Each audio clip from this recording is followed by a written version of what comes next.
이 말씀은 탕자의 비유로 유명합니다.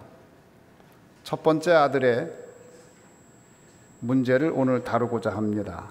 두 번째 아들 탕자의 죄는 우리가 많이 다루었기 때문에 오늘은 특별히 첫 번째 아들 형의 죄에 대해서 함께 말씀을 보겠습니다. 집을 나갔던 둘째 아들이 돌아왔습니다. 아버지는 너무 기뻤어요. 그 아들을 끌어안고 큰 잔치를 베풀었습니다. 송아지를 잡고 모든 사람과 함께 기쁨을 나누었습니다. 밭에 나가서 일하던 형이 돌아오는데 집에서 풍악 소리가 들립니다. 이게 무슨 소린가 하여서 알아보았더니 집을 나갔던 동생이 돌아왔고 아버지가 송아지를 잡고 큰 잔치를 한다는 이야기를 들었습니다. 형은 화가 났습니다. 집에 들어가지 않았습니다. 밖에서 큰아들이 화가 나서 들어오지 않는다는 이야기를 들은 아버지가 밖으로 나갔습니다. 나가서 그 아들에게 말합니다. 네 동생이 돌아왔다. 얼마나 좋으냐. 빨리 들어와라. 그랬더니 큰아들이 들어가지를 않습니다. 화가 났어요. 들어가질 않아요. 왜 그랬을까요?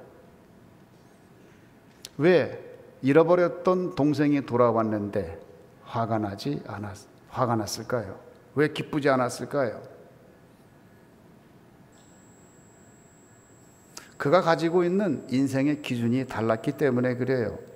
그가 사는 삶의 신념이 달랐기 때문입니다. 그가 사는 인생의 기준은 아버지가 아니었어요. 자기 자신이었어요. 겉으로는 아버지의 명령을 잘 순종하고 잘 따랐기에 그 사람은 효자이고 아버지를 순종하는 사람인 줄 알았는데 사실은 아버지의 마음을 모르는 사람이었어요.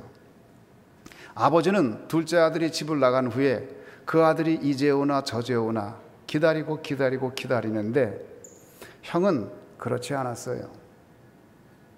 오히려 그 동생이 돌아온 게 화가 났어요. 그 다음에 그 큰아들이 한 이야기를 잘 관찰해 보면은 아버지의 사랑을 느끼지 못하고 있어요. 아버지가 날 사랑한다는 걸 느끼지 못하고 있어요. 왜 그러느냐? 이 큰아들은 어떻게 사냐면 아버지에게 어떻게 해야 내가 인정을 받을까 그 생각을 하고 살아요. 열심히 일하고 또 일하고 또 일하고 열심히 일을 합니다. 그렇게 해서 선행으로서 아버지에게 인정을 받고자 하는데 얼만큼 충분히 선행을 해야 아버지에게 인정을 받을지를 몰라요. 그래서 여전히 선행을 하면서도 불안한 거예요. 아버지의 인정을 받았는지, 얼마나 내가 충분하게 착실하게 살아야 아버지의 인정을 받을지에 대한 확신이 없는 사람이에요. 이런 사람들은 어떻게 사느냐? 사랑에 대한 확신이 없는 사람은 어떻게 되느냐? 좀 일을 하다가 일이 좀 틀어지잖아요. 틀어지면 이렇게 생각해요. 내가 잘못 살았나? 내가 잘못 살았나 보다. 내가 잘못 산 거야. 그래서 이렇게 일이 틀어지는 거야. 또 혹시 다른 사람의 비판을 받으면은 그 비판 때문에 인생이 와르르 처참하게 무너지기도 해요. 왜 그럴까요? 하나님의 나를 사랑한다는 확신이 없기 때문에. 그가 가지고 있는 내 인생의 확신은 무엇이냐? 내가 그동안 쌓아놓은 업적이에요. 내가 그동안 쌓아놓은 성공이에요. 내가 그동안 노력해서 이루어 놓은 재산, 내가 열심히 노력해서 이루어 놓은 승진, 그리고 내가 열심히 노력해서 사람들에게 받는 인정, 그것이 그의 인생의 확신이에요. 그런데 그런 확신을 가지고 사는 사람인데 사람들이 나를 인정하지 않을 때에 그 인생은 무너지고 마는 겁니다. 사람의 인정을 받아야, 그래야 내 인생이 가치가 있다고 생각하기 때문에 그 인정을 받으려고 부단히 노력합니다. 그리고 이런 사람들이 잘못했을 때는 회개를 해요. 회개를 하는데 그 회개가 이루어진 후에도 여전히 양심의 가책을 받아요. 내가 어떤 큰 일을 잘못했을 때에 거기에 대한 회개를 하고서 회개한 후에도 아니야, 그때 그랬으면 안 되는데, 이 얘기를 또 하는 거예요. 아니, 회개했으면 잊어버려야 되는데 잊어버리지 않고 아니야, 그때 그랬으면 안 되는 거야. 내가 그때 공부 열심히 해서 좋은 대학에 들어갔어야 되는 거야. 그때 명문대학에 들어갔어야 되는데 그거를 평생 하고 있어요. 평생. 왜 그럴까요? 그 회개의 기준이 하나님이 아닙니다. 회개의 기준이 자기 의이기 때문에. 내가 설정해 놓은 기준이 있어요. 그 기준을 가지고 회개하기 때문에 회개가 깊이가 없어요. 그래서 이러한 사람들의 회개는 겉도는 회개입니다. 겉으로 보기에 모범적이고 겉으로 보기에 아주 성실하고 정직해 보이는 사람이지만 이 사람의 회개는 메마른 회개예요. 아, 회개만 메말랐나요? 기도 생활도 메말라 있습니다. 기도에 열심을 내지 않아요. 이 형 부류의 사람들은 열심히 기도하지 않아요. 문제가 생기면 기도합니다. 그런데 그 문제가 해결되면 그때부터 또 기도하지 않아요. 왜요? 이 사람은 자기의 의로 사는 사람이기 때문에 그러합니다. 나는 죄인이고 내가 어떻게 할 수 없는데, 그래서 죄인된 나를 하나님이 나를 구원해 주기 위하여 예수 그리스도께서 십자가에 죽으시고 나 대신에 물과 피를 다 쏟으시고 그렇게 죽으심으로 나 대신 고통을 당해서 예수의 죽음이 나의 죽음과 연합이 되어서 예수님이 죽을 때에 죄인된 나도 죽었고 예수님이 부활할 때에 성령의 삶으로 사는 나의 인생도 부활한 것을 모르는 사람이에요. 그에게는 복음이 없습니다. 그에게는 종교만 있을 뿐입니다. 종교는 있는데 복음이 없는 사람, 이 사람이 형과 같은 인생을 사는 불쌍한 사람입니다. 이 형과 같은 부류의 사람들은 자신의 상태를 치유하여 달라고 요청하는 일도 별로 없어요. 왜? 내 인생에 문제가 별로 없어 보입니다. 내 인생에 문제가 없는데 왜 요청을 하겠어요? 자신에게 병이 있는 것을 알아야 병을 고쳐달라고 할 텐데 자기 속에 암이 자라고 있는데 암이 있는 걸 모르니까 의사를 찾아가질 않아요. 그래서 이러한 부류의 사람을 가리켜서 예수님께서 말씀했어요. 건강한 자에게는 의사가 쓸데없고 병든 자에게라야 쓸데있느니라. 나는 의인을 부르러 온 것이 아니요 죄인을 부르러 왔노라. 너희들이 건강하다고 그러니까 나하고 상관이 없는 거다. 교회에 나오는 많은 사람 중에 소위 우리가 보기에 모범적이고 건강해 보이는 사람들 가운데 예수님과 관련이 없는 사람들이 많이 있는데 이 사람들이 바로 형입니다. 형과 같은 인생을 사는 사람들이에요. 참으로 불행한 인생입니다. 여러분, 아버지가 그 형에게 뭐라고 그랬어요? 첫 번째, 너는 나와 항상 함께 있으니 내 것이 다 네 거 아니냐. 근데 그것을 자기 노력으로 얻으려고 했어요. 하나님은 우리에게 모든 걸 다 주었는데 이미 다 주셨어요. 은혜로 다 주셨어요. 근데 이 사람은 은혜라는 단어를 몰라요. 이 형의 인생에는 은혜라는 단어가 없어요. 하나님이 모든 걸 주었는데 그 준 걸 모르고 믿음이 없으니까, 회개한 적이 없으니까 자기의 노력으로 그것을 얻어내라고 그래요. 야, 내 깨다 네 건데 너 왜 그러냐? 아버지가 하는 얘기예요.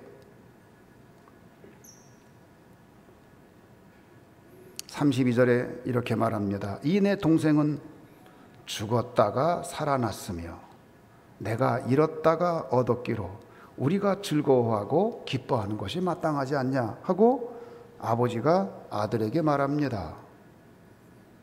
야, 죽었다가 살아난 네 동생 아니냐? 네 동생이 죽었다가 살았는데 얼마나 좋으냐? 이게 아버지의 마음이에요. 그 동생이 집을 나간 후에, 작은 아들이 집을 나간 후에 아버지는 항상 작은 아들을 기다렸어요. 이제 오나 저제 오나 이제 오나 그 아들을 기다렸어요. 근데 그 아들이 돌아왔어요. 내 동생이 죽었다가 살아났으니 그 얘기를 하는데 형은 그걸 느끼지를 못해요. 느끼지를 못해. 왜 형은 동생이 죽었다가 살아온 걸 느끼지를 못할까요? 왜 느끼지 못할까요? 그 형의 관심이 아버지에게 있질 않아요. 형의 관심은 아버지의 재산에 있어요.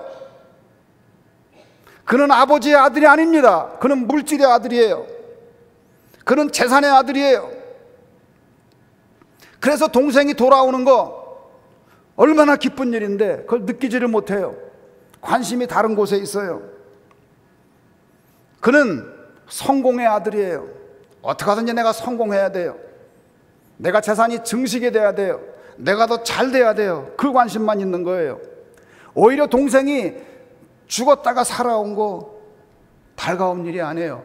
동생이 오는 순간, 그 동생이 복권되는 순간 아버지의 재산 가운데 3분의 1을 다시 또 아버지가 띄워줄 거예요. 그거 죽음보다 견디기 어려운 거예요. 얘야, 내 죽었던 동생이 살아왔다. 아버지가 말을 하는데 형은 전혀 거기에 대해서 느낌이 없어요.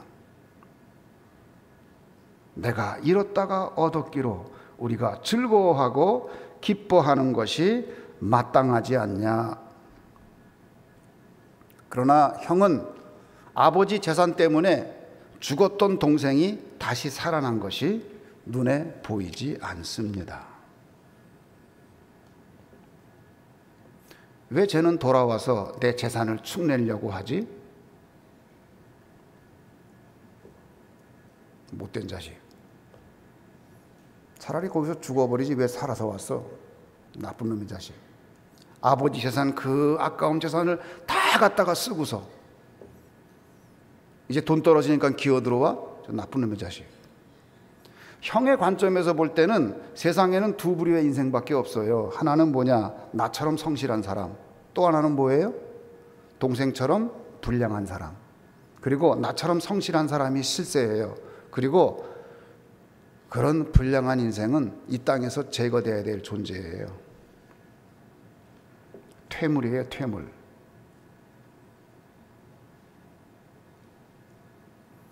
이 형이 하나님 앞에 순종한다면, 이 형이 아버지한테 순종한다면 목적은 하나예요. 하나님에게서 무엇을 얻으려고, 아버지에게서 무엇을 얻으려고 순종하는 거예요. 그들에게 기독교는 복음이 아니라 종교입니다. 여러분, 그런 종교는 기독교 말고도 많이 있어요. 그런데 오늘 본문 말씀에서는 무엇을 얘기하느냐? 기독교는 종교가 아니고 복음이라는 사실을 분명히 말씀해 주고 있습니다. 그런데 여러분 그거 아세요? 교회에 동생들도 있고 형들도 있는데 동생들보다 형들이 더 위험한 사람들이에요. 왜 그럴까요? 동생들은 자기가 나쁘다는 걸 알아요. 내가 나쁜 사람이라는 걸 알아요. 그래서 동생들은 회개합니다. 그런데 형님들이 문제예요. 형님들은 나는 회개할 게 없다고 생각해요. 그래서 회개하지 않습니다. 그리고 모든 일은 내 생각대로 진행이 돼야 됩니다. 그렇지 않으면 용납하지 않아요. 예수님이 그것을 놓고 가르쳐 주었어요. 야, 내가 너희에게 중요한 진리를 하나 말할 텐데 잘 들어라. 어떤 사람이 기도하는데 한 사람이 이렇게 기도했단다. 하나님, 나는 저 세리와 같지 않아서 11조도 하고 어려운 사람도 도와주고 이렇게 좋은 일을 하게 하시니 감사합니다. 근데 또 다른 사람은 이렇게 기도하더라. 하나님, 저는 죄인입니다. 저는 죄인입니다. 저는 죄인입니다. 이렇게 기도했는데 하나님이 누구의 기도를 받았겠냐? 그러면서 예수님 하시는 말씀이 그 세리의 기도를 하나님이 받으셨느니라. 교회에 있는 형님들을 경계한 거예요. 여기 있는 형님들 깊이 명심하셔야 됩니다. 예수님이 주신 이 비유에서 말하고자 하는 바는 뭐죠? 교회는 형님의 교회가 아니라는 거예요. 아니 어쩌면 그 동생이 교회를 떠난 게 형 때문일지도 몰라요. 어쩌면 형 때문에 떠났는지도 몰라요. 형은 동생을 용서하지 못해요. 절대 용서 못합니다. 왜 용서 못하죠? 우리가 누구보다 우월하다는 생각을 갖고 있을 때는 용서 못하는 거예요. 어떻게 바리새인이 세리를 용서할 수 있겠어요? 내가 우월한데, 내가 더 고결하고, 내가 더 깨끗하고, 내가 더 훌륭한데 어떻게 용서를 해요? 절대 용서 못합니다. 근데 저는 어느 날 깨달았어요. 최명덕이는 똥이구나. 저는 그걸 깨달았어요. 저는 제가 모범적으로 살고 제가 성실하게 살고 고결하게 살려고 노력하니까 저는 대단한 사람인 줄 알았는데 어느 날 깨달은 거예요. 불현듯 깨달은 거예요. 기도하는 중에 깨달은 거예요. 내가 교회에서 한 모든 봉사와 수고가 다 똥이구나 깨달은 거예요. 그러고 났더니 동생들을 용서할 뿐 아니라 동생들을 끌어안을 수 있게 됐어요. 형이 가져야 될 태도가 뭐지요? 동생을 찾아 나섰어야 되는 거예요. 동생이 나가서 어디서 죽는지도 모르는데 집에 가만히 있어요? 아버지한테 가서 아버지, 제가 동생을 찾아오겠습니다. 얘가 어디 가서 죽었는지 어떻게 압니까? 그 전에 빨리 얘를 찾아와야죠. 아버지, 제가 어떻게 하든지 이 동생을 찾아올 테니까 아버지 조금만 기다려 주세요. 그리고 동생을 찾으러 나갔어야 되는 거예요. 근데 형이 안 나갔어요. 동생을 경멸했어요. 안 나갔어요. 그리고 동생이 왔는데 잔치 자리에도 안 들어갔어요. 오늘날 가난한 신자가 많아요. 그 가난한 신자들 중에는 형들이 싫어서 떠난 사람들이 많아요. 교회 가면 형님들이 있거든. 이 형님들이 그 꼴을 못 보거든. 여러분, 교회의 주인이 형님들일까요? 예수님이 여기서 분명히 말씀하시는데 그게 아니라는 거예요. 적어도 내 집에서는 큰아들 식으로 내 집을 운영하지 않겠다는 거예요. 너가 잘못됐다는 거예요. 그 식으로 안 한다는 거예요. 근데 여러분, 이 말씀이 참 놀라운 게 뭐냐면 예수님께서 이 말씀을 하시는데 이 비유 말씀을 하시면서 작은 아들 얘기를 하다가 큰 아들 지금 얘기를 하는데 큰아들을 이제 밖에 나가 만났어요. 큰아들이 안 들어온다니까 야, 너 들어와. 왜 안 들어오냐? 잔치를 벌리는데 지금 죽었던 아들이 돌아왔다. 네 죽었던 동생이 돌아왔다. 들어가자. 그리고 밖에 나가서 이제 자기 큰아들이랑 얘기하고 있어요. 그 다음에 어떻게 됐나요? 세상에, 얘기가 거기서 끝나. 그냥 무슨 그런 놈의 얘기가 있어. 그 다음에 그 아들이 들어가서 어떻게 했다는 얘기가 있어야 될 거 아니에요. 얘기가 없어요. 무슨 얘기죠? 큰아들이 회개하지 않았다는 거예요. 큰아들이 문제를 해결하지 않았다는 거예요. 그러면서 그 말씀을 예수님이 누구를 겨냥한 거냐? 당시에 바리새인들을 겨냥해서 이 말씀을 주신 거예요. 너희들 정신 차려라. 아직도 그 잔치 밖에서 그냥 있을 거냐? 들어와라. 안 들어왔어요. 어떻게 해야 되나요? 큰아들이 잔치 안으로 들어가야 되는 거예요. 들어가가지고 동생을 붙잡고 끌어안고, 야, 네가 살아 돌아왔구나. 고맙다. 너 살아 돌아와서 너무 고맙다. 너무너무 감사하다. 걱정하지 말아라. 너 아무것도 없이 돌아왔다 걱정하지 말아라. 아버지가 너를 복권시켜줬으니까 이 재산의 3분의 1은 다시 너한테 줄 거니까 다시 시작하면 돼. 돈이라는 건 있다 없다 하는 건데 그걸 걱정하냐? 우리가 다시 만난 게 중요한 거지. 우리 다시 시작하자. 걱정하지 말아라. 우리 한번 해보자. 그리고 내가 미안하다. 내가 너를 찾아 나섰어야 되는데 찾아가지 못해서 너무 미안하다. 내가 그만 집안일이 바빠가지고 너를 못 찾아갔는데 나를 용서해줘라. 미안하다. 우리 다시 한번 시작해보자. 그 얘기를 기대하는 거 아니에요? 그 나머지 이야기를 우리가 쓰시기를 바라는 거예요. 예수님이 이 이야기를 주셨을 때에는 그 나머지 이야기를 여기에 있는 형님들이 쓰시기를 원하는 거예요. 여러분들이 그 이야기를 쓰시기를 주의 이름으로 축원합니다. 우리 조치원 교회가 그 이야기를 쓰기를 주의 이름으로 축원합니다. 그 나머지 이야기를 쓰라는 거예요. 만약에 그 나머지 이야기를 안 쓰면 어떻게 되느냐? 그 집안은 콩가루 집안 되는 거예요. 지금 이 큰아들의 문제는 뭐냐? 큰아들의 인생에는 은혜라는 단어가 없습니다. 은혜라는 단어가 없어요.